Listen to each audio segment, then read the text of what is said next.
होता, बोलो, पहले होता यह मन विकृत, तब तन को रोग पकड़ता है।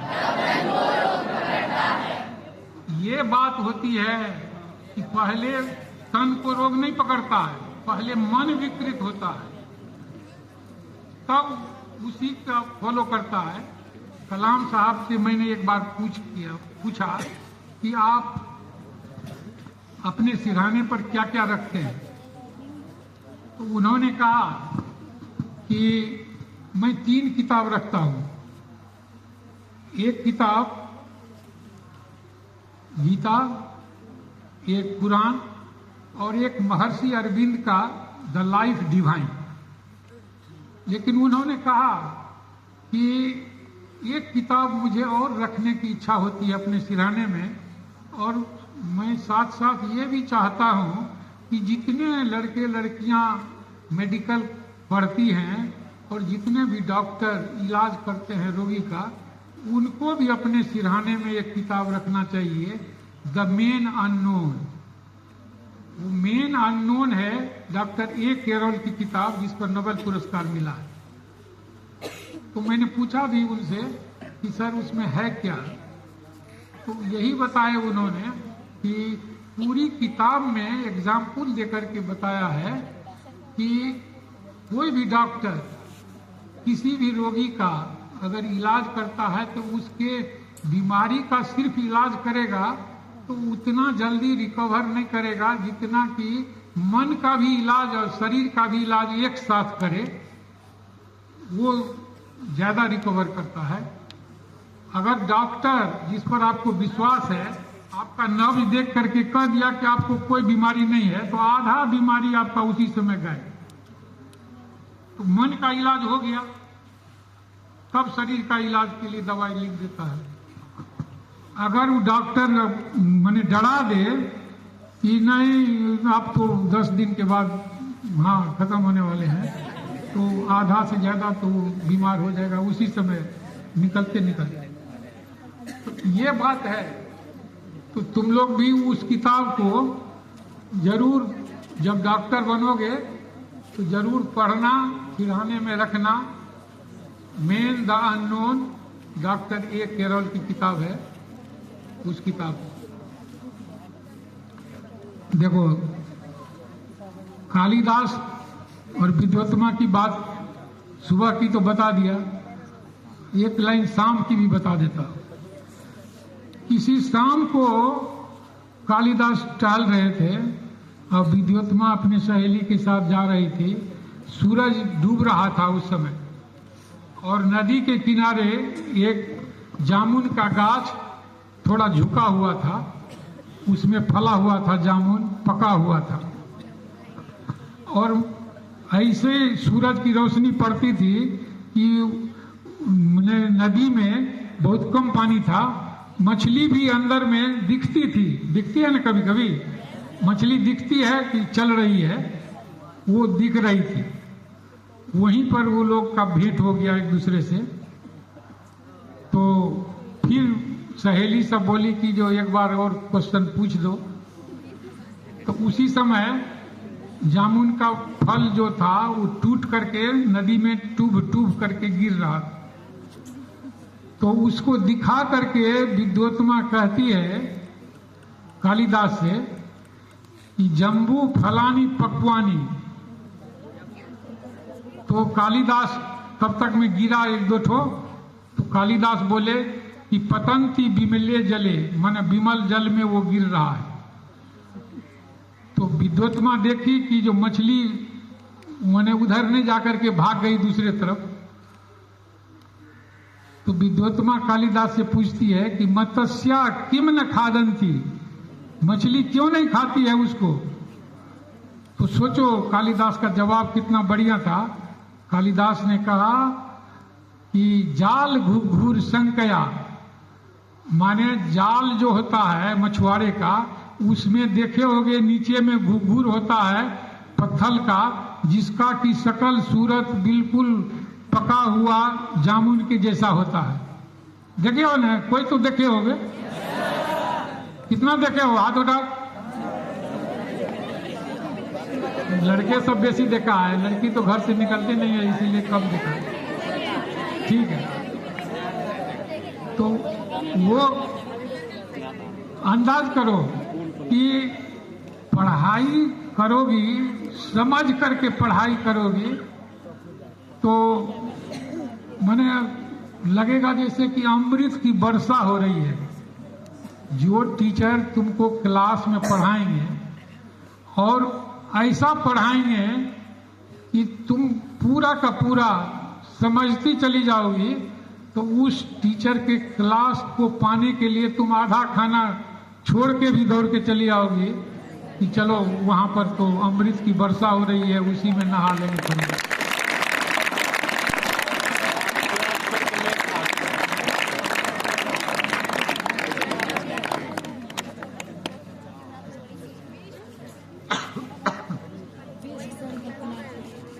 जब सूरज डूबने की बात होने लगी तो मुझे ख्याल आ गया रविन्द्रनाथ टैगोर। रविन्द्रनाथ टैगोर का नाम सुने हो? कोई आदमी बता सकते हो उनके पिताजी का नाम क्या था? हाँ, देवेंद्र बोल रहे हो? देवेंद्र नाथ टैगोर पिताजी का नाम। तो उनके बारे में मैं बता रहा हूं, यह भी बता रहा हूं कि शिक्षा कितना आवश्यक चीज है। और अतीत को भी जानो कि उन दिनों 1912 के पहले की बात है, उन दिनों हम लोगों के देश की राजधानी दिल्ली नहीं गई थी। कहां थी? कलकत्ता में थी राजधानी, और वायसराय थे उस समय में एडनबरो। तो एडनबरो के पास रविन्द्रनाथ टैगोर के पिताजी देवेंद्र नाथ टैगोर कुछ लोगों के साथ पहुंचे और कहने लगे कि शिक्षा में थोड़ा सा ढील दीजिए, मतलब शिक्षा हिंदुस्तानियों को थोड़ा ज्यादा ग्रहण करने का अवसर दीजिए। इसलिए मैं कह रहा हूं कि मधेपुरा 1845 ईस्वी में अनुमंडल बना और 50 वर्ष लग गया अंग्रेज को एक मिडिल स्कूल खोलने में, जो मधेपुरा का SNPM स्कूल नाम सुने होंगे। उसका नाम पहले सीरीज इंस्टीट्यूट था, 1896 में खुला था और 1845 में अनुमंडल बना। 50 वर्ष करीब करीब लग गया।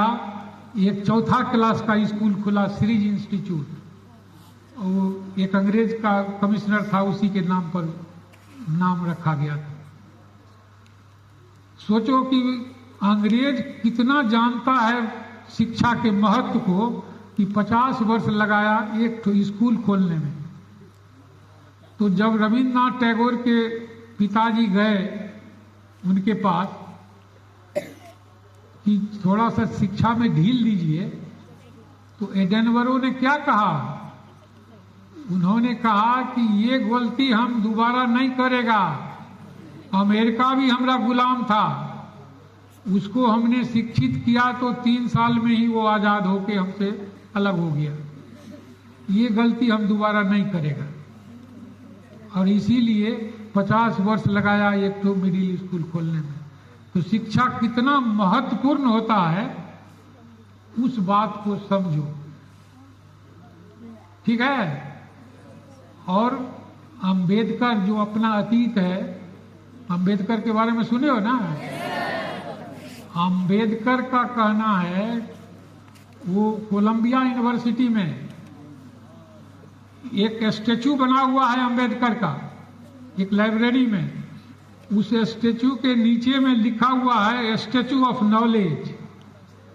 अब सोच लो कि अपने देश में कितना बड़ा बड़ा आदमी सब हुआ है कि कोलंबिया में लिखा हुआ है स्टेचू ऑफ नॉलेज अंबेडकर का, जो अंबेडकर की यही कहा करते हैं कि शिक्षा, बोलो, शेरनी का दूध है,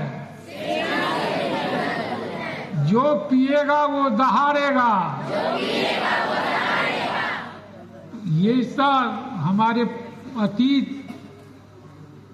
के जो लोग हैं, जो महान लोग हैं इस धरती के, उन्होंने कहा है शिक्षा के बारे में। इसीलिए जब प्रधानमंत्री, जैसा कि अभी हमारे श्रीकांत बाबू ने कहा कि ये योजना चलाई गई है, श्री पीएम योजना, पीएम श्री योजना, जिसमें 37,000 करोड़ या कितना 27,000 करोड़ रुपया दिया गया है। ऐसे ही मतलब माने तुम लोगों के अंदर में ऊर्जा को जागृत करने के लिए। और मैं बता रहा हूं उसके बारे में, वशिष्ठ नारायण सिंह के बारे में। वशिष्ठ नारायण सिंह इसी बिहार की धरती के एक सपूत लड़का है। मेरा तो गला भर गया, मुझसे एक क्लास सीनियर था, साइंस कॉलेज। बता रहा हूं, वो एक दिन क्या हुआ, बहुत जोर से हल्ला हो गया कैंपस में कि एक लड़का ऐसा आया है जो टीचर बोले जो इस हिसाब को 2 तरीके से भी बनाया जा सकता है। तो उस लड़के ने कह दिया कि हम तो 4 तरह से बना चुके हैं इसको।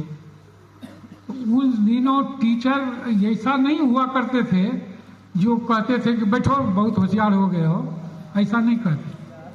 वो प्रमोट करते थे, उसके अंदर की ऊर्जा को और जगाते थे। और उस टीचर ने क्या कहा कि तुम आओ बोर्ड पर, चौक डस्टर लो और हम तुम्हारे सीट पर बैठ जाते हैं। वो टीचर जाके उसके सीट पर बैठ गए और वो चारों तरह से हिसाब बना के दिखा दिया। तो इस बात को टीचर अपने प्रिंसिपल साहब से कहे। उस समय हमारे प्रिंसिपल हुआ करते थे नासू नागेंद्र नाथ, और पटना यूनिवर्सिटी के वाइस चांसलर हुआ करते थे जॉर्ज जैकब। तो वहां तक बात पहुंच गई। उस टीचर के प्रिंसिपल को कहने पर कि ऐसा लड़का है, उन्होंने कहा कि ऐसा करो कि जितना पटना यूनिवर्सिटी में कॉलेज है उस सभी के मैथमेटिक्स के हेड को बुलाओ, संडे को लड़के को भी सूचना दे दो और तुम लोग टेस्ट करके तब बताओ। तो सबों ने टेस्ट किया तो लड़के तो सोना ही था, तो सोना तो खड़ा उतरा, देख लिया। उसके बाद वो सभी टीचर गए पीजी हेड के पास। हमारे पीजी हेड थे उस समय चारियर साहब। उनको कहा गया, कहा कि अगला संडे को रखिए। तब तक वो गए सेंट्रल लाइब्रेरी में, वहां पर लाइब्रेरियन से बोले कि एक किताब इशू करके लाओ, थ्योरी ऑफ नंबर। तो वो जब उलट पुलट के देखा, एक ही किताब थी, तो कहा कि सर ये तो 2-3 दिन पहले एक लड़का इशू कर लिया है। कहा इस किताब को लड़का कौन पढ़ता है, नाम बताओ। तो बताया कि वशिष्ठ नारायण सिंह, वही इशू किया है। तो उनको भी लगा कि इस किताब को तो समझना बड़ा कठिन है, लड़का भी पढ़ रहा है, तो इसका माने है कि वो लड़के में कुछ दम है, तभी तो पढ़ रहा है इतना। तो उसको जब संडे के दिन मैंने पूछे तो वो भी सब कुछ का जवाब दे दिया। तब सब लोग मिल करके वाइस चांसलर के पास गए, जॉर्ज जैकब के पास।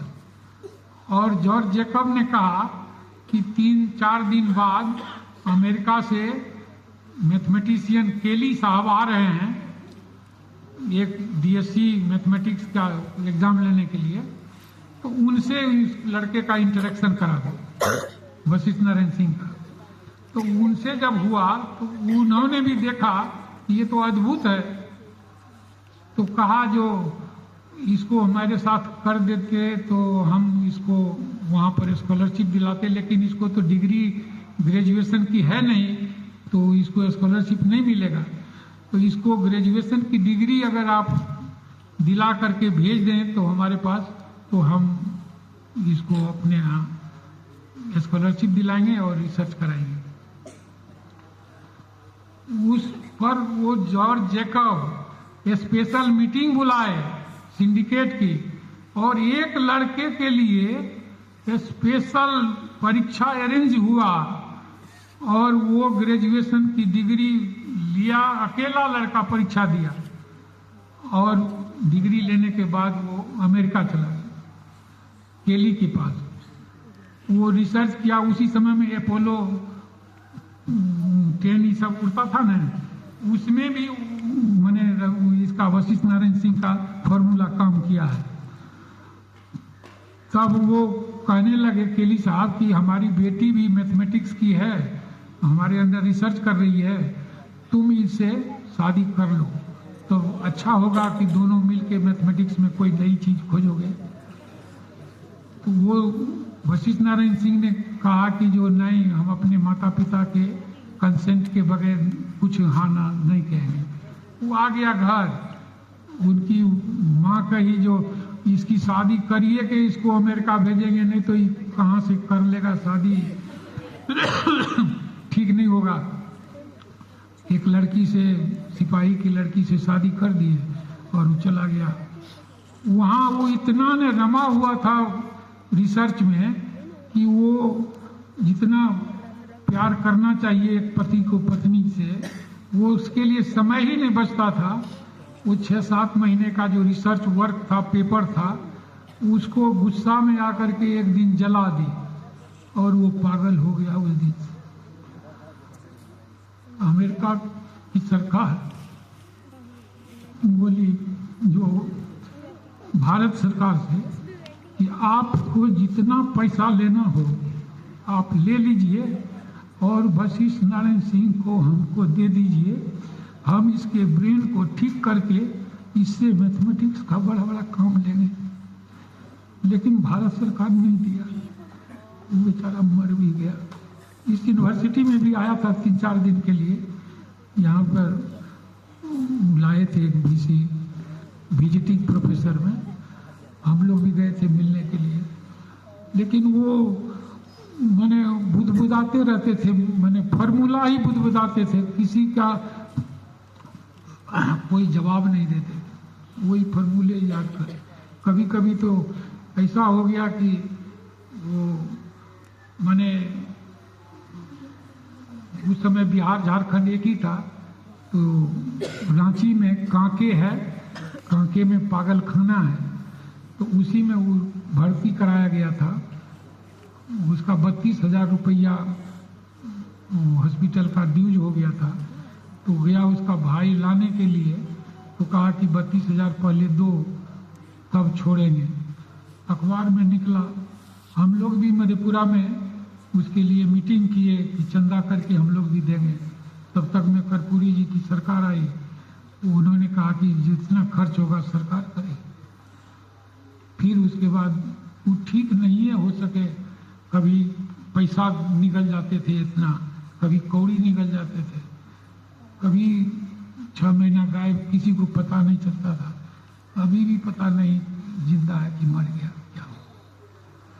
तो प्रतिभा तो है, जानते हो, पागल में और प्रतिभा में बस एक बाल के बराबर जो पतली रेखा है, उसी रेखा के बराबर का अंतर है। उस तरफ हो तो तुम प्रतिभा संपन्न हो, और उस रेखा को लांग गए इधर तो पागल हो गए। मतलब वो इतना ही छोटा सा अंतर होता है, लेकिन हम लोग उसका उपयोग नहीं कर सके। भारत सरकार उस समय में हरगोविंद खुराना, नाम सुने हरगोविंद खुराना का, नोबेल पुरस्कार मिला, वो भारत का था। यहाँ पर प्रधानमंत्री से कितना आरजू मिन्नत किया कि हमको एक नौकरी दे दीजिए, कोई लेबोरेटरी एस्टेब्लिश करने के लिए दे दीजिए, लेकिन लोगों ने सुना नहीं। और जब वो अमेरिका जाके अमेरिकन सिटीजनशिप ले लिया, तब वहाँ पर नोबेल पुरस्कार मिला। तो कहा कि Indian born American scientist doctor Hargobind Khorana on Nobel पुरस्कार। तो ये हम लोगों के देश में अभी का जो हिसाब किताब है वो एक जोक सुनाते हैं। बहुत देर से तुम लोग ऐसा नहीं ना बोर नहीं ना महसूस कर रहे हो? हाँ बोल रहे हो कि ना बोल रहे हो? हाँ। और हम कंटिन्यू करें ना? अच्छा ठीक है, हाथ उठा दो। अरे सब आदमी चाह रहा है। हाँ? अच्छा नहीं ठीक है, अच्छा लगता है। एक तो जोक सुना देते हैं बीच में तो अच्छा लगेगा। क्लास में टीचर को बीच बात में कभी एक जोक सुना देना चाहिए।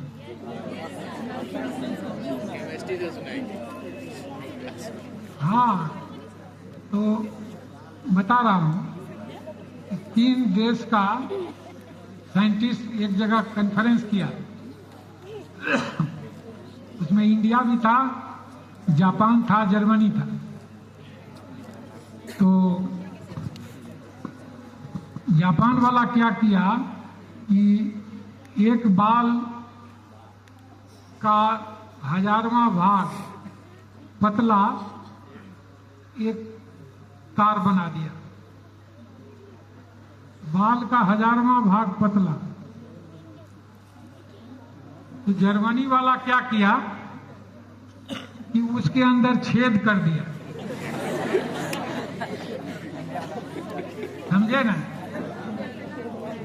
और बढ़ा देते हैं। तो रूस वाला आया, उसको कहा कि तुम भी अपने यहाँ का जो वैज्ञानिक करिश्मा है उसको कुछ करके दिखाओ। तो उस छेद में वो गुना काट दिया। तब तो इंडिया वाले को दिया, कहा कि तुम भी जितने पहुंच है कुछ करके दिखाओ। तो वो क्या किया, ऊपर में मेड इन इंडिया लिख दिया।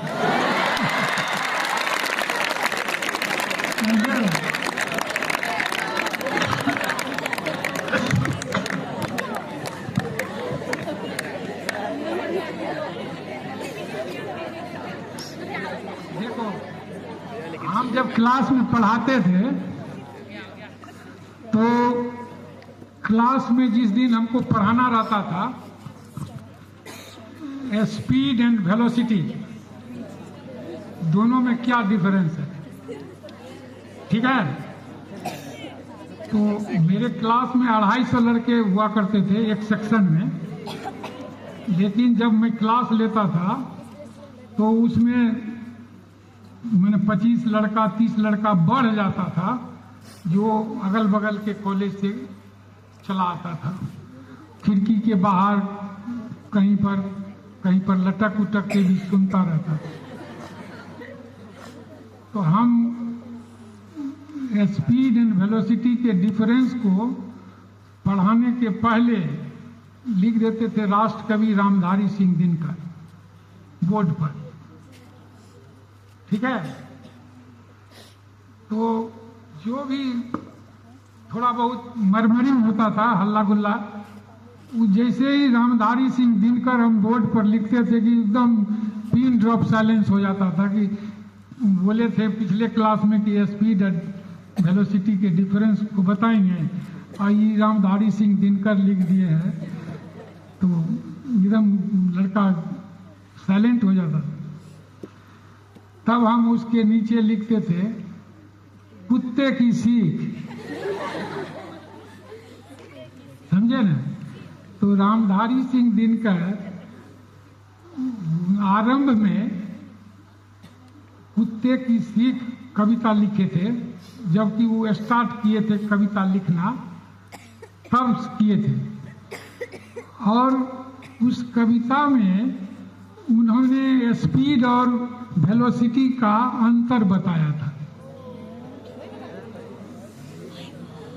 और उस अंतर को कैसे बताया था कि जैसे अभी बोलेंगे आप दौड़ना और भागना, तो मिलता जुलता शब्द है, तुमको लगेगा कि दौड़ना भी वही है, भागना भी वही है। अब हम कविता सुनाते हैं, खूब ध्यान से सुनो। रामधारी सिंह दिनकर कुत्ते की सीख कविता में लिखते हैं कि वन में एक घनी झुरमुट थी, जिसके भीतर जाकर खड़हा एक रहा करता था सबकी आंख बचाकर। फुदक फुदक फुनगियां घास की चुन चुन कर खाता था, और देख दूर से लोगों को झुरमुट में छिप जाता था। एक रोज आया उस वन में कुत्ता एक शिकारी, लगा छानने सूंघ सूंघ कर वन की झाड़ी झाड़ी।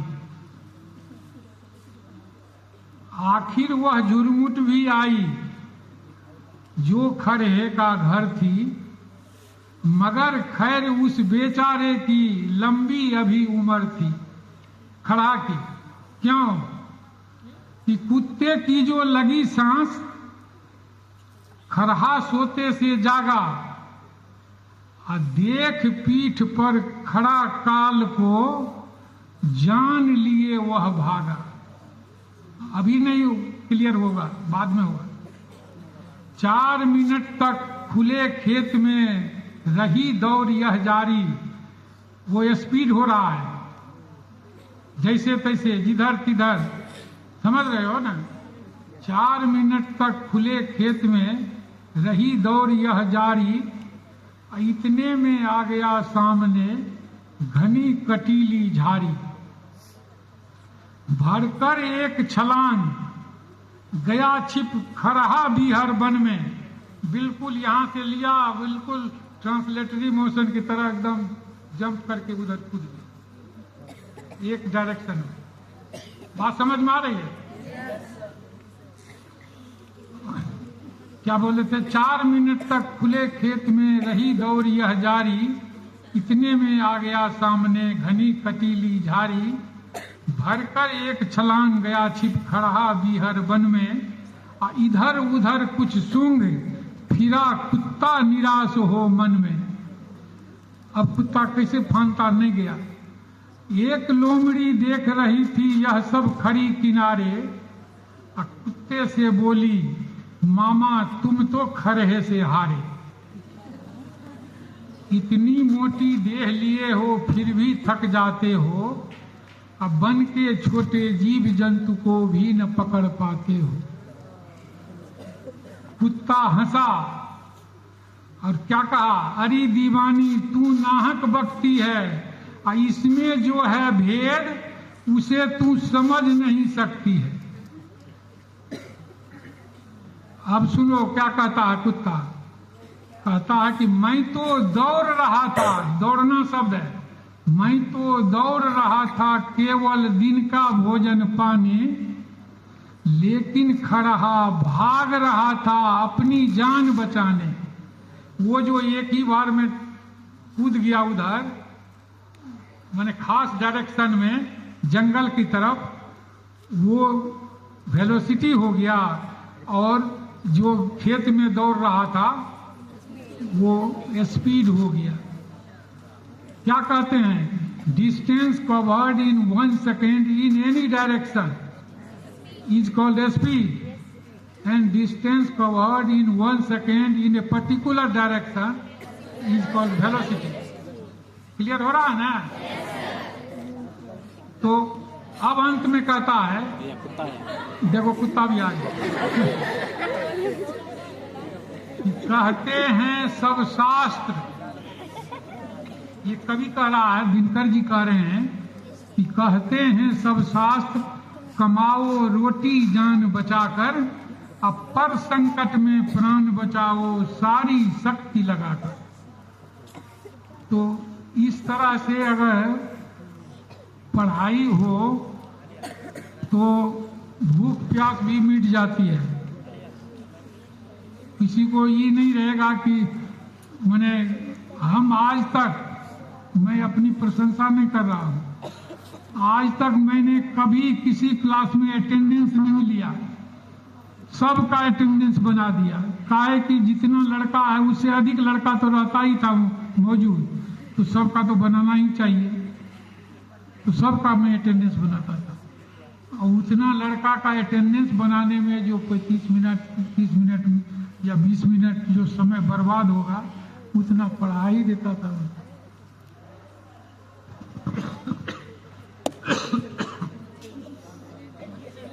आप देखो,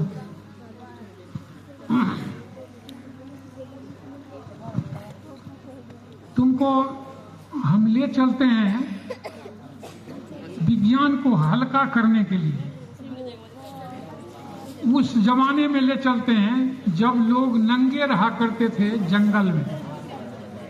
और संक्षेप में बता देना चाहता हूं कि किस तरह से वो, देखो तुम लोग को अगर मन लग जाए कि लगे कि जो अब बहुत हो गया, दूसरे दिन अब करिएगा, पढ़ाइएगा, तो कितना देर और बोलते रह जाएंगे।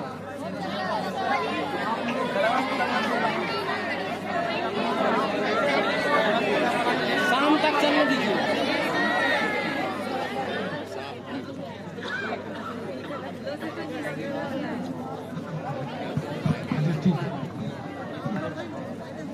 ठीक है, हम तुमको जंगल से CGS system, FPS system, MKS system, SI system तक ला देते हैं, उसके बाद छोड़ देंगे। ठीक है? हाँ? क्या कहना चाह रहे हो? आज पूरा फिजिक्स खत्म। अच्छा अच्छा, ठीक है। देखो खूब ध्यान से सुनना। जंगल में लोग इसको ऐसे बोलो, हेडिंग हम बता देता हूं कि necessity the mother of invention. क्या बोले? नेसेसिटी। हाँ, जब लोगों को आवश्यकता होती है तब लोग खोज करना शुरू कर देता है। ठीक है? अब देखो कि जब हमारे पूर्वज, हमारा अतीत बहुत हजारों हजार वर्ष पहले जब जंगल में रहा करते थे, उनको यहाँ तक सुध बुध नहीं थी कि कपड़ा क्या होता है, नंगे रहा करते थे। जब बुद्धि हुई थोड़ी सी तो बड़े बड़े वृक्ष का पत्ता गांठ करके लपेटना शुरू किया, और जब वर्षा होने लगी तो ठंडापन महसूस होने लगा, थरथराने लगा, तो किसी गाछ के नीचे चला गया तो देखता है कि भाई कुछ देर के लिए बचाव हुआ। लेकिन जब बहुत वर्षा होने लगी तो मन में आया कि वो गाछ सघन है, तो वो यहाँ दौड़ के चला गया। तो खोज करता रहा, नेसेसिटी हुई कि इतना में हम नहीं बच पा रहे हैं, तो सघन वृक्ष के नीचे चला गया। वहां जब गया तो देखा कि एक डाल इस तरह से है, तो मन में किसी को आया, सबको तो नहीं आता है। मान लो न्यूटन से पहले भी, बहुत पहले भी लोगों ने सेब को गिरते हुए देखा तो होगा, लेकिन किसी ने नहीं सोचा। तो जो सोचा वही ना आविष्कार किया, इन्वेंशन किया।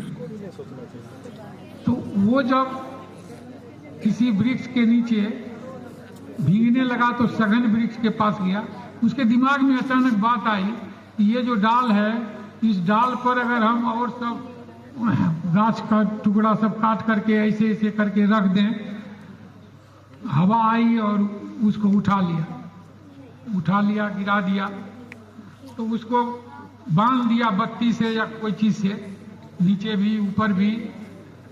धीरे धीरे, एक दिन में नहीं हुआ, बरसों लगा एक तो घर बनाने में। आदमी टूट जाता है एक घर बनाने में, लेकिन किसी को शर्म नहीं आती है बस्तियां जलाने में। घर बनाने में कितना दिन लगा होगा आदमी को, हमारे पूर्वज को बरसों बरस, हजारों वर्ष लग गया होगा एक फूस का घर बनाने में। और उस घर को जो कंसेप्ट दिया कि उसके नीचे में सो गया, किसी के बच्चे को रात में लकड़बग्गा उठा के ले गए, तब उसको टट्टी लगाने की बात सोचने लगा, इन्वेंशन किया कि चलो एक टट्टी लगाओ। टट्टी लगाया, गेट पर किया। उसके बाद मन में आया होगा कि पहरेदारी करो, चौकीदार बनाओ, कुछ देर ही रहेगा जगा हुआ, कुछ देर वो रहेगा जगा हुआ, कोई अगर आएगा तो आग जला करके रखेगा, तो उसी में भगाएगा उसको, जो हिंसक पशु है उसको। ये सब चीज धीरे धीरे होता चला गया। अब देखो कि शाकाहारी क्यों बन गया कुछ लोग, और कुछ लोग मांसाहारी क्यों बन गया। तो जो लोग, भूख तो सबको लगती है, ये तो बायोलॉजिकल नीड है। तो जो भूखे आदमी था उस जमाने का, वो नदी के किनारे जब खरगोश या बकरी या हिरण या और भी जानवर जो पानी पीने जाता था, तो उसको पत्थर का माने हथियार बना करके मारता था, पकड़ता था, रखता था, खाता था। और कुछ लोग रह गया था पहाड़ी पर, तो पहाड़ी पर नारंगी, सेब, केला, ये सब माने उधर तो जानवर नहीं जाता था, तो वो लोग वही खाता था। दोनों को जब एक बार भेंट हुई, तब ये लाया इस अपने यहाँ, तो उसको मांस खिलाया, और वो ले गया अपने यहाँ तो उसको फल खिलाया। तो दोनों को एक दूसरे को माने आकर्षण हुआ कि इस चीज को रखना चाहिए, खाना चाहिए। तो कहा क्या कि एक दिन सप्ताह में तुम भी आओ इस टीला पर, अपना सब कुछ लेकर के, इधर से भी अपना सब कुछ लेके जाए और एक्सचेंज कर लेगा। तो एक्सचेंज करेगा तो क्या करेगा, तो उधर फल वाला, मान लो केला वाला है, तो केला वाला को खरगोश पसंद है, लेकिन खरगोश वाले को केला पसंद ही नहीं है, उसको सेब पसंद है। तो ये दिक्कत होने लगेगी।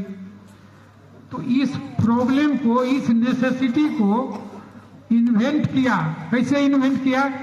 उस समय में कोई सोचा कि चलो समुंदर से कौड़ी निकाल के, कौड़ी जानते हैं सब, तो कौड़ी निकाल के एक बोरा लाया, और एक जो बुजुर्ग आदमी था उसके पास जमा कर दिया, और वो 100 कौड़ी सबको बांट दिया, अब बाकी रखा रहा। वो आदमी बैंक हो गया। बैंक का माने होता है विश्वास। बैंक का माने वो पुलिस और बंदूक नहीं होता है। बैंक माने विश्वास। तुमको विश्वास है तभी ना वहां जाके जेवर उवर अपना रख देता है लोग, या रुपया रख देता है, या जो भी रखता है रख देता है। तो बैंक का माने विश्वास हुआ, वहीं से बैंक स्टार्ट हुआ। कंसेप्शन हो रहा है ना, तो वो बैंक बन गया। अब देखो कि बैंक बना, तो जब ढोने में दिक्कत होने लगा पैसा को, माने कौड़ी को, तो पैसे का आविष्कार हो गया। तो अब आज के डेट में तुम लोग ये बात सुने होंगे अपने दादाजी से, नानी से, माँ से, कि आजकल हमारे हाथ में एक कोई पैसा कौड़ी नहीं है। सुने हो? कितना आदमी सुने हो? हाथ उठाओ। अरे बहुत आदमी सुना है। सब इसका माने हुआ कि पहले जो इकाई था पैसा, कौड़ी, वो कौड़ी अभी भी चला आ रहा है, बोलचाल की भाषा में चला आ रहा है। और लोग अपने दुकान में जो बक्सा रखता है पैसा वाला, उसमें 5-6 ठो कौड़ी भी रख देता है कि कम से कम कौड़ी रहेगा तो उस जमाने से परदादा या उसके भी परदादा के समय से कौड़ी चल रहा है, इसीलिए कौड़ी रख दिया उसमें। ठीक है कि नहीं? ठीक है। अब देखो धीरे धीरे क्या हुआ कि कौड़ी नीचे चला गया, अब पैसा आ गया तो पैसा भी ढोना मुश्किल होने लगा। तब नोट छप गया। अब नोट में भी पहले 100 का नोट होता था, उसके बाद तो 200 हुआ, 500 हुआ, 1000 हुआ, 2000 तक हो गया, 5000 हो जाएगा किसी दिन। तो ये चलता जा रहा है और उसको भी ढोना अब कठिन हो गया, तो बैंक ड्राफ्ट हो गया, उससे भी काम चलने लगा। देखो विज्ञान जो है वो बड़ी तेजी से बढ़ता जा रहा और विज्ञान में खूबी है ना तो दुर्गुण भी बहुत है। अब जैसे देखो कि बिजली में कितना सारी खूबियां हैं, माने लालटेन का युग खत्म हो गया, किरासन तेल बिकना ही बंद हो गया, है कि नहीं? बिजली में ही सब काम होने लगा। लेकिन बिजली अगर गलती से छुआ जाए तो मरिए जाता है आदमी, नहीं मर जाता? तो जितना उसमें क्वालिटीज है, गुण है, उतना ही अवगुण भी है। तो विज्ञान में भी जितना गुण है उससे कम अवगुण नहीं है। अब जैसे देखो विज्ञान क्या किया, दूरी पर तो निकटता प्राप्त कर ली है। पहले हम लोग जब साइंस कॉलेज में पढ़ते थे 62 ईस्वी में, उस जमाने में घर से चिट्ठी जाती थी, 5 दिन लगता था चिट्ठी पहुंचने। अब 5 सेकंड में फोन पर बात हो जाती है, फोन पर मैसेज चला जाता है, फोन पर रुपया चला जाता है, सब कुछ हो जाता है 5 मिनट। होता है कि नहीं? अरे 1984 ईस्वी में जब इंदिरा गांधी की हत्या हुई थी 31 अक्टूबर को, तो उस समय तक मधेपुरा में एक भी टीवी नहीं था। हम लोग 70 ईस्वी से प्रोफेसर हैं, मैंने उस समय लेक्चरर थे, बाद में प्रोफेसर हुए।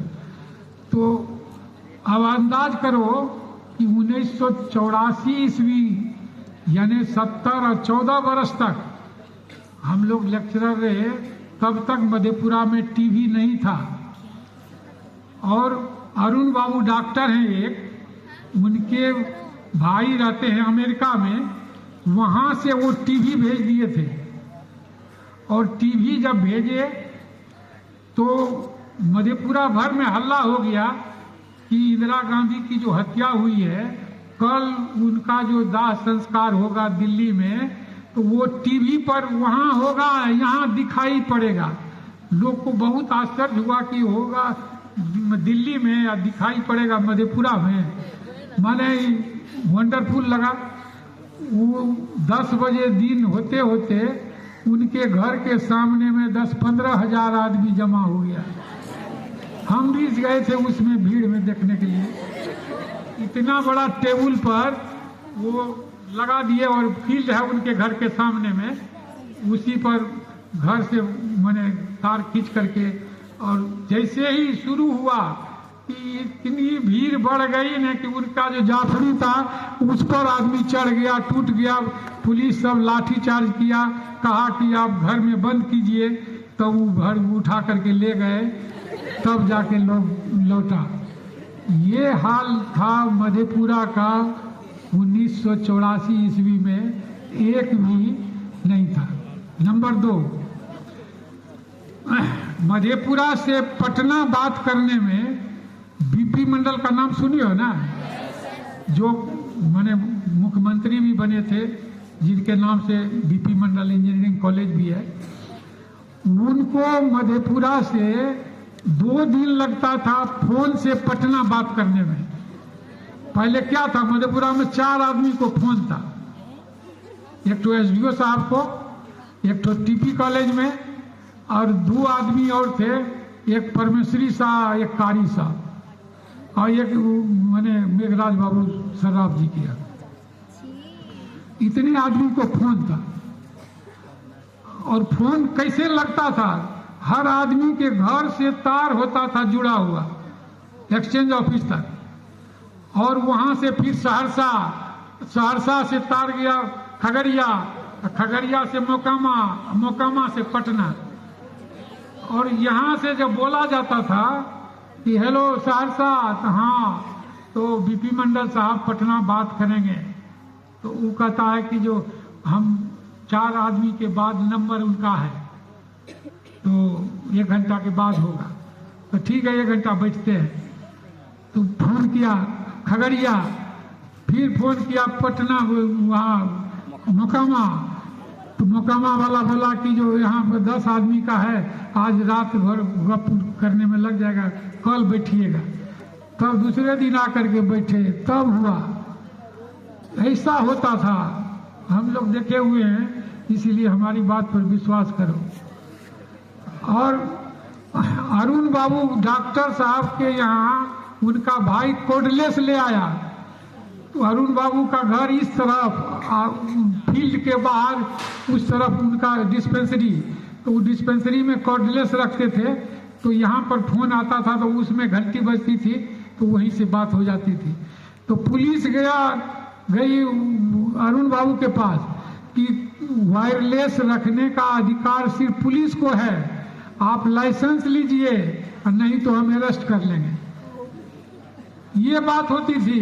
आजकल तो हर एक बच्चे के जेब में, हर एक आदमी के जेब में, हर एक रिक्शा वाला, टमटम वाला, सब्जी वाला, सब के पॉकेट में वायरलेस है ना, मोबाइल वायरलेस है ना, है, सब के पास है। तो ये मधेपुरा की हालत थी, ये विज्ञान की हालत थी। सोचो, तो आज क्या हो गया कि अमेरिका में भी बात करना है तो 1 सेकंड में बात हो जाती है।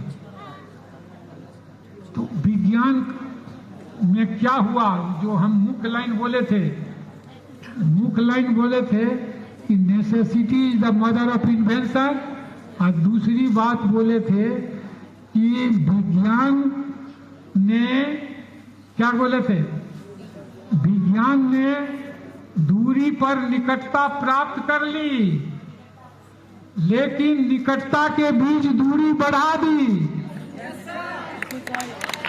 समझ गए ना?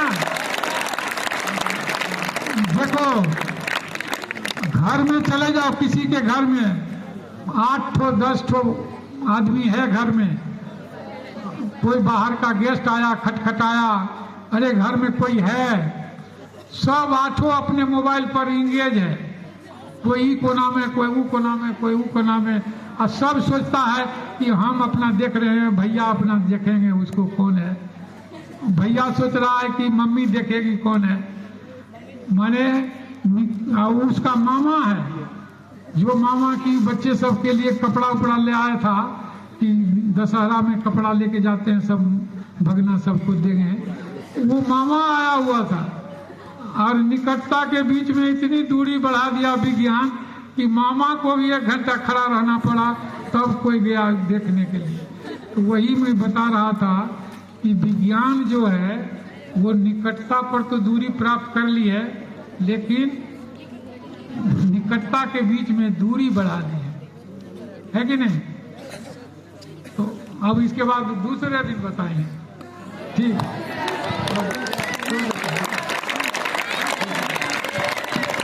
Thank you sir.